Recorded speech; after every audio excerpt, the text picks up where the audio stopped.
because many presidents have gone through it and they haven't released.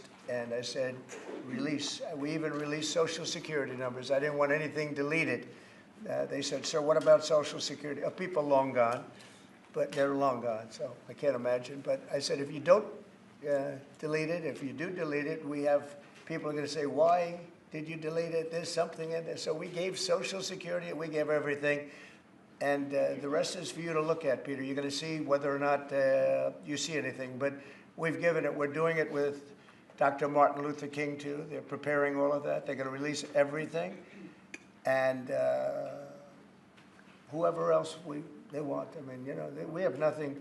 We really have nothing to hide. We shouldn't have. You know, when a lot of time goes by. But with the Kennedy files, in particular, they were going crazy on them.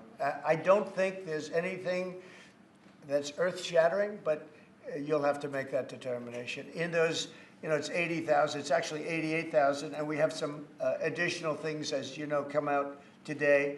And for that, you can go to the offices and you can see whatever you want to see. Everything is out there, totally open. The additional stuff is available later on today. You go over to the offices and you can have it immediately. And you'll make a determination. And on something else, these Tren de Aragua guys, because of your executive order, they are designated as foreign terrorists. Yeah. If ISIS or Al-Qaeda foreign terrorists were operating here in the United States, cops would probably be shooting first and asking questions later. And so what is the difference between terrorists, between somebody like an ISIS or an Al-Qaeda operative versus a MS-13 or Tren de Aragua? Well, these are people that focus on destroying people in their homes. They're not as international in that sense. They're a group of thugs. They come from Venezuela. They come from the prisons of Venezuela. They're very, very dangerous people, but they didn't look so dangerous when the guards took care of the situation from El Salvador. And I want to thank the president. He's a friend of mine. He's done a great job. But I just can't imagine that the Democrats are taking this issue where they want to have them back. You know, so now they have men playing in women's sports. They have transgender for everyone. They have open borders. They have all of their crazy policies that are, I think, 95-5, not 90-10, okay? And their new policy is, let's bring Tren de Aragua back into our country. Let's bring the worst. These are the worst gang members there are. They looked amazingly frail, though, by the way they were handled. It's very amazing. You know, they weren't, when they were in Colorado cutting the fingers off a man because he made a phone call to the police, they seemed a lot tougher then than they did when they were having their heads shaved and they were in shackles. They're tough people. They're bad people. We don't want them in our country. We can't let a judge say that he wants him. You know, he didn't run for president. He didn't get much more than 80 million votes. And we just can't let that happen. It'd be so bad for our country. I won on the basis of getting criminals out of our country that were let in. It was called unforced error. They were let in by Biden, incompetently let in, and let in by the millions, actually. 21 million people. I believe it's 21 million. And that's not even including the gotaways, but these are rough people. We want them out of our country. And I won the election based at least partly on that, and that's a big part, yeah? Mr. President, there's something totally different. I don't know if you saw this. Tim Walz is now saying about Trump supporters, and forgive me, I'm just reading a quote from Tim Walz, I think I could kick most of their ass. Oh boy, he'd be in trouble. Is there any way to know? Well, he's a loser, you know, I mean, the guy's a loser. He lost an election. He played a part. You know, usually a vice president doesn't play a part, they say.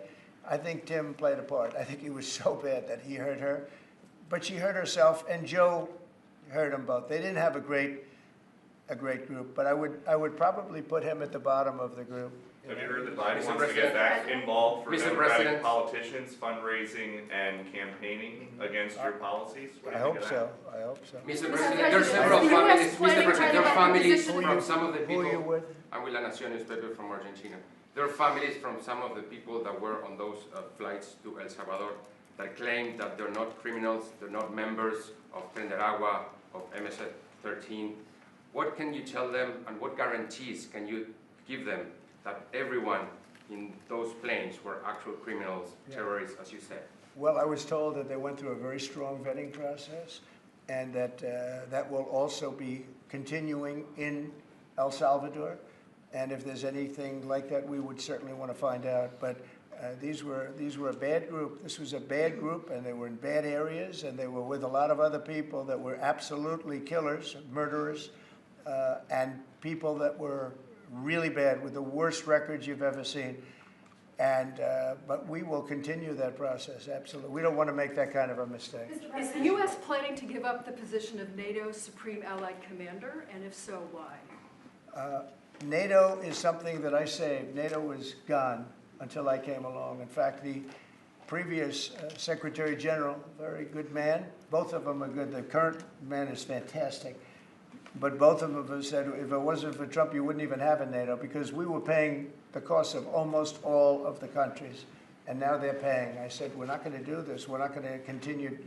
You hurt us on trade. You do bad things on trade. And then on top of it, we're supposed to pay for your military. And because of what I did, hundreds of billions of dollars flowed into NATO by countries that just weren't paying. They were delinquent. They weren't paying their bills.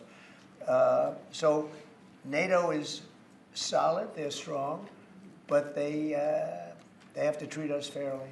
Are we going to give up the... Because, look, without us, NATO is not the And same we're thing. giving- And I can tell you, I've been having very good discussions, as you know, with President Zelensky and with President Putin. And President Putin will tell you that without the United States, he wouldn't be worried.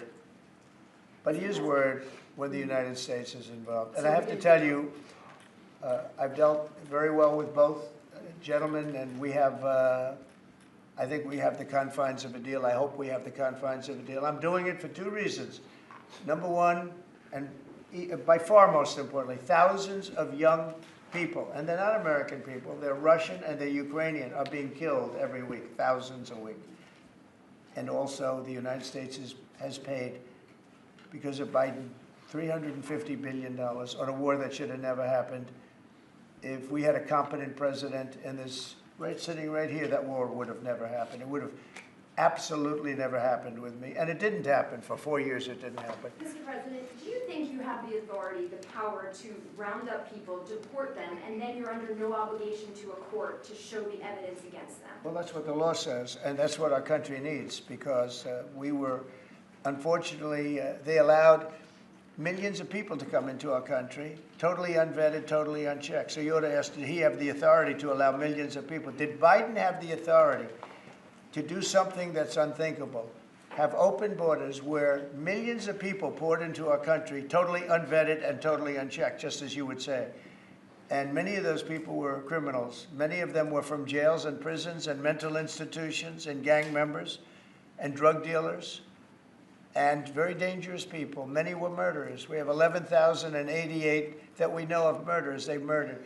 Of that number, at least half killed more than one person. They're in our country. They're in a location near you. Biden allowed that to happen to our country. And his people that really ran the country. And the person that operated the auto pen, I think we ought to find out who that was, because I guess that was the real president. So when you ask me if we have the authority, did Biden have the authority to allow millions of people to come into our country? Many of these people hardened criminals at the top of the line who have caused tremendous damage in our country. You see them in New York City fighting with our police. I mean, literally having fist fights in the street with our police. These are tough, hard criminals. Many of them came out of jails, and not just South America, from all over the world. They came out from Africa, from the Congo. They came out from Asia. Not just South America, but many from South America. These are hard, tough criminals, and we have to get them out. And a judge sitting behind a bench someplace got a nice appointment. You can't take that away from the people that are responsible. Now, in this case, Marco Rubio has a lot of big decisions to make, and he's a fantastic person, a great man. I think he'll be our best. I think he has a chance to be our best Secretary of State. He's been doing incredibly. He works so hard. He's gone to so many different countries already, and he's got the authority to get bad people out of our country. And you can't stop that with a judge sitting behind a bench that has no idea what goes on, who happens to be a radical left lunatic. Do you think the Okay. judiciary? President, you guys today are denying, you guys are denying this New York Times report that Elon Musk was going to be shown a 20 to 30 page presentation about a theoretical war plan against China. Why not just show it to Elon? Because I don't want to show it to anybody. You know, you're talking about a potential war with China. Now, I deal with these people all the time, and I'm dealing with Pete. I'm dealing with these gentlemen on numerous different airplane purchases, and I think they're all going to be great. But I don't want other people seeing, anybody seeing potential war with China.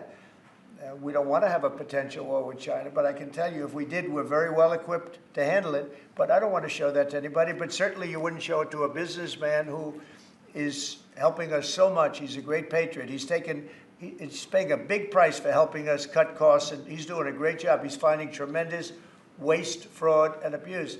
But I certainly wouldn't want, you know, Elon has businesses in China, and he would be susceptible perhaps to that. But it was such a fake story. The New York Times is just as fake as CNN and MSDNC. And anybody read that story, people laughed at that story. Who would do such a thing? And the first thing I did is I called Susie and I called Pete. I said, is there any truth to that? And they said, it's ridiculous.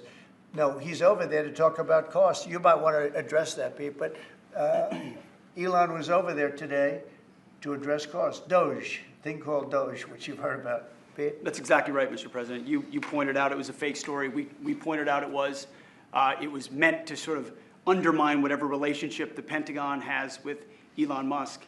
Elon Musk is a patriot. Elon Musk is an innovator. Elon Musk provides a lot of capabilities our government and our military rely on, and I'm grateful for that. We welcomed him today to the Pentagon to talk about Doge, to talk about efficiencies, to talk about innovations. It was a great informal conversation. The rest of that reporting was fake. There was no war plans. There was no Chinese war plans. There was no secret plans. That's not what we were doing at the Pentagon. I might add that I think Elon, if they ever wanted to do that, I think Elon wouldn't do it. I think he wouldn't do it. He wouldn't want to put himself in that position. But if you read what's out of the New York Times, it's such a dishonest newspaper. It's such garbage. It's, you know, it used to be called all the news that's fit to print. Well, it's all the news that's not fit to print. They have fake sources, or they don't have sources. I think they make most of it up. But this was a made-up story by the New York Times. I call it the failing. It's a failing newspaper. It's failing. And they shouldn't do that. They really are the enemy of the people. And something else, I don't know if you We do need honest journalism in this. You know, we've made such big strides over the last 2 months, but we just need honest journalism, and we don't have it. When you have a CNN, you have to watch these people every once in a while just to see where they're coming from, and it's so dishonest. MSNBC is, I think, probably worse, and they're both doing horribly in the ratings. I think they're going to be turned off. I don't think, they're not doing any ratings. You're doing well in the ratings. Thank you. I'll pass that along. I understand that your trade rep is meeting their Chinese counterpart next week. Yes. Is there anything that they can do to stop April 2nd or to roll back the tariffs that you put on China already? Well, we can talk, but basically, I call April 2nd. I would have made it April 1st, but I didn't want to be April Fool's Day because then nobody would believe what I said, and they do believe me. April 2nd is going to be Liberation Day for America. We've been ripped off by every country in the world, friend and foe. We've been ripped off on trade. We've been ripped off on military. We protect people, and they don't do anything for us. It's just so unfair for years and years. And now some of that money is going to be coming back to us in the form of tariffs.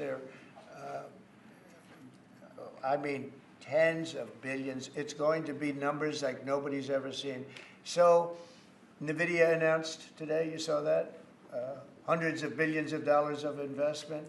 The biggest chip maker in the world announced hundreds of billions of dollars of investment. Hundreds of billions, not millions, but billions. They're all coming here. Apple just announced $500 billion worth. They're going to build plants here. You know, they built their plants in China. They're going to build them here. And they're starting immediately. We have investment, the likes of which this country has never seen, already announced. And they all want to have news conferences. I don't have enough time to have that many news conferences. But I would say so far at least $4 trillion. $4 trillion is coming in. Car companies, very importantly, a lot of the car companies that were going to build in Mexico or Canada are now building here, because I don't want cars from Canada. I don't want cars from Mexico. They want to do it, it's fine, but I want the car companies to build here, not, you know, they were building in Mexico 3 plants, big plants, really big plants, and they were going to sell the cars right across the border. We wouldn't have the jobs, we wouldn't have the profits, we wouldn't get the taxes, we get nothing.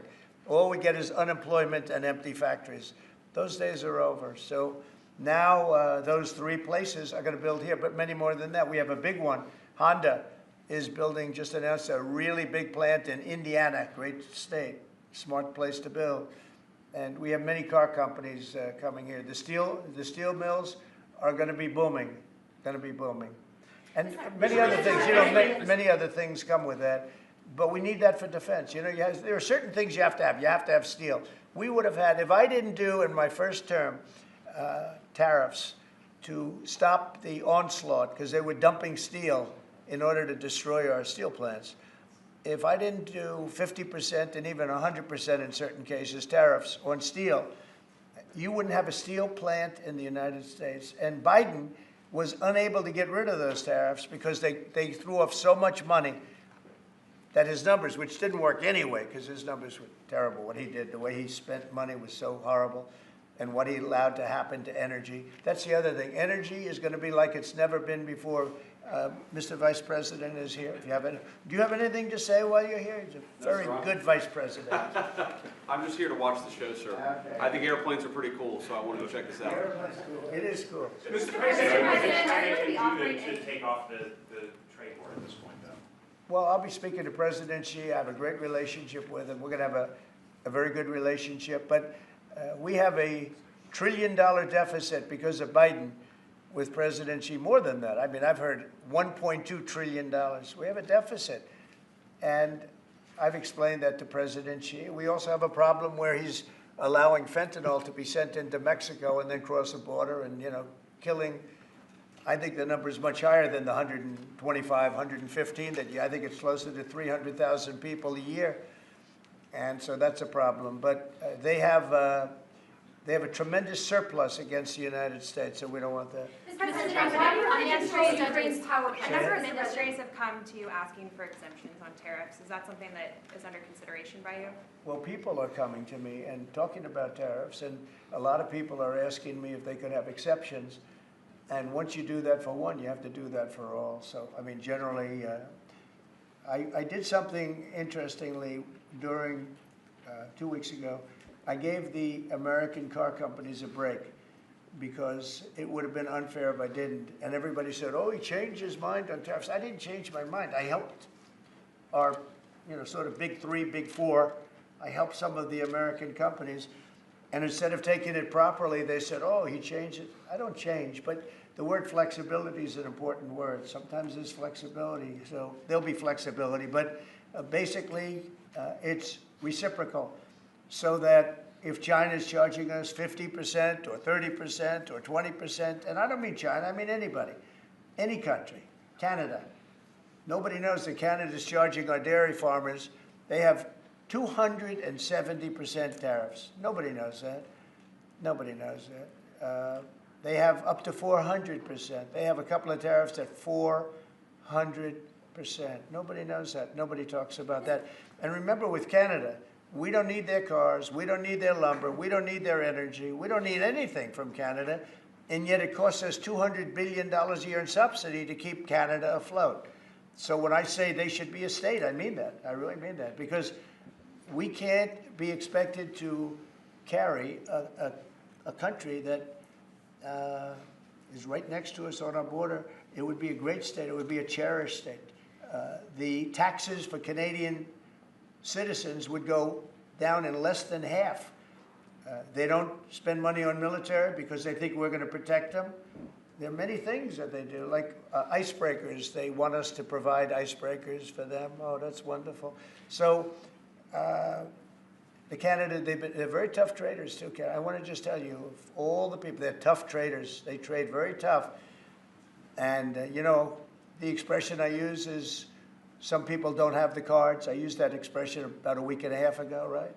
Somebody was negotiating who didn't have the cards, who's now, I think, saying that he wants to do it, and I think we're going to have a big deal on that very special something. We got to make a deal on that. But Canada has been a very nasty negotiator against the United States, took advantage of the United States for a long time. But nobody knows that they were getting 270% tariffs on dairy products. Mr. Follow up President, on Mr. Canada. President, Follow up on Mr. Canada, and I don't think Mr. I've heard you say this in all of the talk about Canada becoming the 51st state. Are you concerned that if they became the 51st state, they would be a very, very blue state? Very, Well, very they might big be, and very, very blue. No, there might be, but it would, you know, you have that artificial line that goes, that straight artificial, that looked like it was drawn by a ruler. Somebody with I don't mean a ruler like a king, I mean like a ruler, this way. And it's just an artificial line that was drawn in the sand or in the ice. And you know, and can I tell you, Peter, just, you add that to this country, what a beautiful landmass, the most beautiful landmass anywhere in the world. And it was just cut off for whatever reason. It would be great. Now, is it liberal? Maybe. But, you know, a conservative, until I got involved, because I don't care who wins up there. I frankly probably would do better with the liberal than the conservative, if you want to know the truth. But just a little while ago, before I got involved and totally changed the election, which I don't care about, probably it's to our advantage, actually. But the conservative was leading against, I call him Governor Trudeau. The conservative was leading by 35 points. So, you know, so I don't know about that. I think Canada is a place like a lot of other places. If you have a good candidate, the candidate's going to win. And I don't know if you've seen this, but the two astronauts that you just helped save from space, they didn't get any overtime pay for all that extra time. They got $5 a day per diem. Oh. For 286 days, that is $1,430 in extra pay. Is there anything the administration can do to get them, to make them whole? Well, nobody's ever mentioned this to me. If I have to, I'll pay it out of my own pocket, okay? I'll get it for them. Mr. President, I'll take care of that. I like that. I think Mr. President, I'll pay it right out of my, is that all? That's not a lot for what they had to go through. And I want to thank Elon Musk, by the way, because think if we don't have him. You know, there's only so long, even though they're in the capsule up there, that the body starts to deteriorate after 9 or 10 months and gets really bad after 14, 15 months with the bones and the blood and all the things that you've been reporting on very well. And if we don't have Elon, they could be up there a long time. Who else is going to get him? And I just want to thank him. He's going through a lot, what they're doing to him. And these people are going to be caught, and they're going to be caught, and they're going to be prosecuted. And from what they tell me, I see this just by watching your programs and reading the news, but from what they tell me, they could get 20 years in jail, and they'll get it. I'll tell you, there's going to be no leniency, and there'll be no pardons. I can tell you that right And now. you said this morning 20 years in jail, and then maybe you said this morning 20 years in jail, and then maybe they'll go to one of these prisons in El Salvador. Do you think with the way that the judges have been issuing injunctions, it would be easier or harder to send these Tesla domestic terrorists to a jail in El Salvador than these MS-13 or Tren de Aragua guys? Well, I view these people as terrorists just like others. These are, when I looked at those showrooms burning and those cars, not one or two, like 7, 8, 10 burning, exploding all over the place.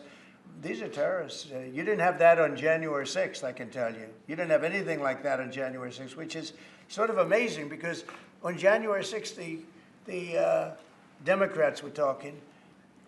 Nobody was killed other than a very beautiful young woman, Ashley Babbitt. Nobody was killed. And you look at what's going on now with these terrorists. These are terrorists, and that's an organized event. You know, take a look at their signs. Take a look. They're all made by the same sign company. A nice, expensive job. Now, these are the people that finance it are, in my opinion, in just as big a trouble as the people that are setting the match and setting the fires. So we'll see. It's under very serious investigation by the FBI and by the Justice Department. These people are terrorists. Okay. Yeah, go ahead, behind you, please. Deal with Mr. Ukraine. President, what do you say to American military families who are seeing Elon Musk at the Pentagon today, are hearing about Defense Department cuts, and their thoughts are immediately going to the safety of their loved ones who are currently deployed? Well, we're making our country strong. And when they see a thing like that and they hear that story about Elon in China, what they should do is realize that the New York Times is a corrupt institution, because I think they're the ones. They knew that story wasn't true. Nobody believed that story. People that, when I first called, they laughed when they heard the story. Nobody believed it, that the Pentagon was giving him a briefing on what war with China would look like, and he has business. No, they made that up because it's a good story to make up. They're very dishonest people. Look, I have it with the Times, and you'll see more and more of it. To me, it's a very dishonest organization. But a story like that is made up. It's total fiction. And I just wanted to make sure. I called up Chief of Staff and I called up Pete, and I said, is there any truth to that? Absolutely not. He's there for Doge, not there for China. And if you ever mention China, I think he'd walk out of the room. He wouldn't take it anyway. So it's just a made-up story. Nobody's taken better care of the military. One of the things that I know that Pete's doing is he's talking about a lot of the civilian staff, and we're going to get them other jobs. You know, we're going to have a lot of jobs in this country, but we don't want to have wasteful jobs. We want to have meaningful jobs.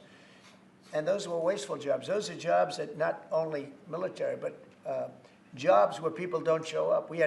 You take a look at Department of Education. I've never seen so many buildings with the names on it. You go past one after another Department of Education, and they're empty. The people don't show up. You know why? Because they have other jobs, because they're playing golf, or they're playing something, they're doing something. And we have a lot of great people, but we have to move that back to the States. We're going to make our country strong, and we're going to get people much better jobs, because we have companies moving into our country, the likes of which we've never seen before. Nothing like this has happened. And it's automatic. They don't want to pay the tariffs. How do you avoid paying the tariffs? You build your plant in the United States, and it's a beautiful thing to see. I see it. So far, I would say $4 trillion. Nobody's ever heard of them. No country's ever heard of numbers like that. $4 trillion, and those are the best ones. The biggest, best chip maker in the world. I'm not a fan of the CHIP Act, where you give billions of dollars away to companies that don't need it, and it won't bring them here. I'm giving nothing away. All they're doing is coming here. They're building because they want to avoid. Remember this on the tariffs too, because that's going to be, Liberation Day, April 2nd. It's reciprocal. If they charge us, we charge them. So somebody say, well, how much are the tariffs? Very fair. If India, as an example, has been very bad to us on tariffs, they charge 100%, 200%, whatever they charge. Now, Europe just announced they're lowering the tariffs on cars. We charge, like a joke, 2.5%. That's what this country charges. Europe just announced that they're reducing their tariffs on cars to 2.5%. It's nice. But they also have non-monetary tariffs, where they make it impossible for the cars to get in, even without the dollars on them and the dollar signs.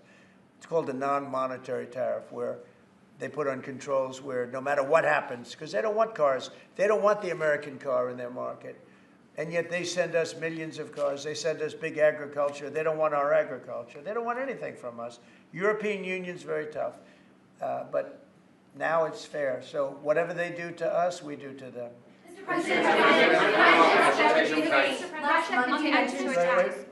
Russia continues to attack Ukraine. Are you planning to impose any sort of Well, sanctions? they're fighting against each other. Yeah, I think we have a ceasefire on a lot of areas, and so far that's all held very well.